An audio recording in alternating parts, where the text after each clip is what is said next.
করছো? আজকে আমরা দেখাবো যে দশমিকের যে গুণগুলো আছে সেটা কিভাবে করা হয়। এটা হচ্ছে ষষ্ঠ শ্রেণী। দেখো অনুশীলনী কত 1/6 ঘ নাম্বার আমরা লাস্টটা করব 0.05 আমরা দেখাই।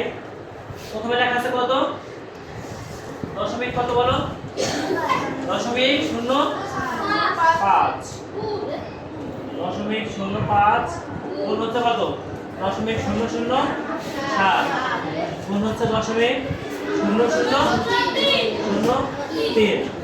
এটাকে তোমাকে বের করতে হচ্ছে কত হয়ে আছে। এখন এইভাবে করা অনেক কঠিন, পাশে রাব করে নিব। আমরা দুইটা পদ্ধতি দেখাবো, এটা হচ্ছে পদ্ধতি 1, ঠিক আছে। ভাববাজে দশমিক নাই, ভাববাজে সংখ্যাগুলোর সাথে কি কোনো দশমিক নাই। তাহলে এখানে কত হয় বলো তো, আর এখানে কত আছে 7, 5 এর সাথে কি গুণ করবা 5 7 টা 35, আর এখানে কত আছে 3 3 গুণ করবা 3 5 15 কত 5 হাতে 1 3 থেকে 9 এর 10 কত হইলো 105।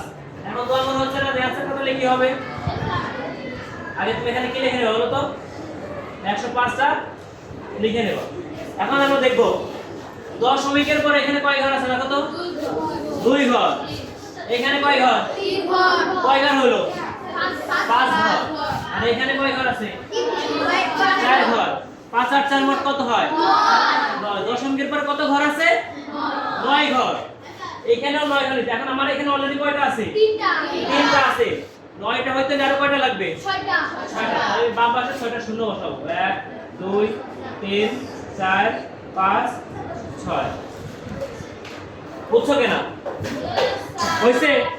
এবার দেখো বলো 1 2 3 4 5 6 7 8 9। এই পদ্ধতি কি সহজ না কঠিন বুঝতে পারছো? এখন বিকল্প পদ্ধতি আছে, ওটা হচ্ছে একটু বড় পদ্ধতি, ওটা আমরা অন্যদিন দেখব, ঠিক আছে। এটা কি সমস্যা আছে তাহলে যদি দশমিকের সাথে গুণগুলা থাকে তাহলে আমরা কি করব বলো, গুণগুলা কি করে ফেলবো, যে যে সংখ্যাগুলো আছে শুধু এগুলো গুণ করে যে কত ঘর পর্যন্ত দশমিক আছে এগুলো কি করে দিলে গুণে যোগ করে দিলে কি পারবা না।